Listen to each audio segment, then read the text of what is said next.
fatigué d'être la victime des préjugés, des jugements de valeur, de la dévalorisation? T'es pas fatigué? Non, lève-toi. Lève-toi, vaillant garçon, lève-toi, vaillante fille. Sache qu'il y a un dépôt intrinsèque en toi. Tu as des capacités pour réaliser ce projet que tu as commencé, mais à cause des préjugés, des jugements de valeur, la dévalorisation de ton entourage, tu prends peur. Tu te sous-estimes même déjà, tu crois que tu ne peux pas le réaliser. Je vais te dire que tu peux. Il te manque quelque chose que tu ne sais pas ou bien tu le sais mais que tu négliges.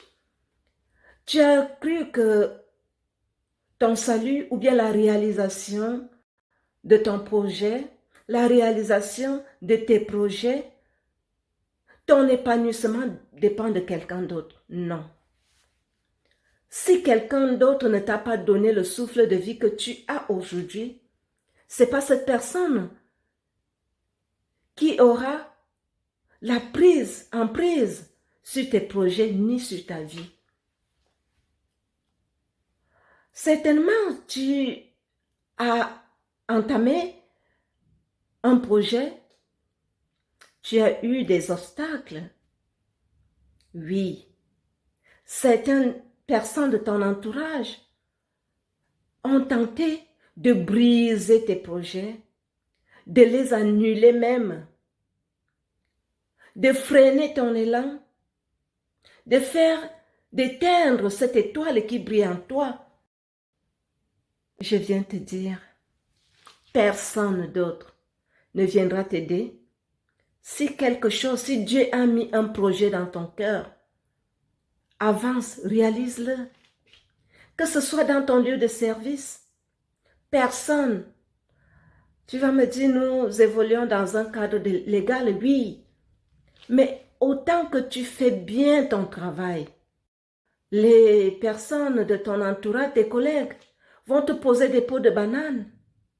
Garde la fierté que tu as en toi, parce que tu sais que tu as bien fait ton travail. Que ce soit dans ta famille, ne permets pas que quelqu'un vienne briser cette estime de soi que tu devrais avoir tous les jours. Que personne ne brise tes rêves. Tu m'entends? Tu as un pouvoir en toi. Mes exemples sont tirés de la Bible parce que les écrits bibliques et notre vie quotidienne ont une corrélation. Quand je lis l'histoire de David dans 1 Samuel, chapitre 17, verset 12, nous voyons que le jeune David était berger, mais quand il se présente pour aller combattre le grand Goliath, ses frères le dévalorisent. Ses frères le traitent même de prétentieux, d'orgueilleux. Tu peux être un David quelque part. Certainement tu es un David parce que tu as un pouvoir à réaliser quelque chose de glorieux et ton entourage te traite d'orgueilleux, de prétentieux, veut briser ton rêve, veut briser ce qui est en toi. Ils ne peuvent pas parce que ce n'est personne qui a mis ce pouvoir en toi.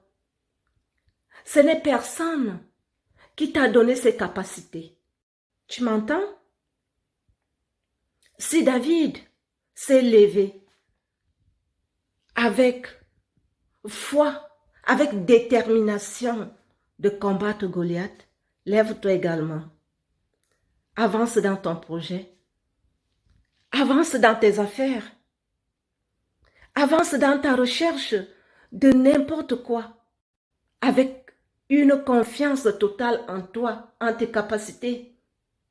Je vais te dire autre chose, c'est que si tu veux réellement réussir, n'accepte pas de devenir la copie d'une autre personne.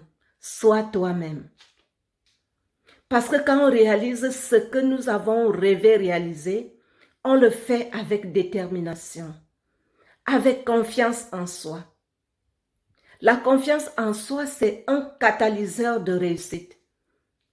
Parce que nous sommes déterminés et nous avons confiance en nous, malgré les obstacles, malgré la dévalorisation, malgré les jugements de valeur. Nous savons que nous avons quelque chose à réaliser et ce n'est personne qui a mis ça en notre cœur. Nous allons réaliser notre objectif, notre projet. Comme Daniel avait fait, toi aussi tu peux le faire. Sois toi-même. Évite le sentiment de peur. Sois courageux, avance et tu réussiras. Amen.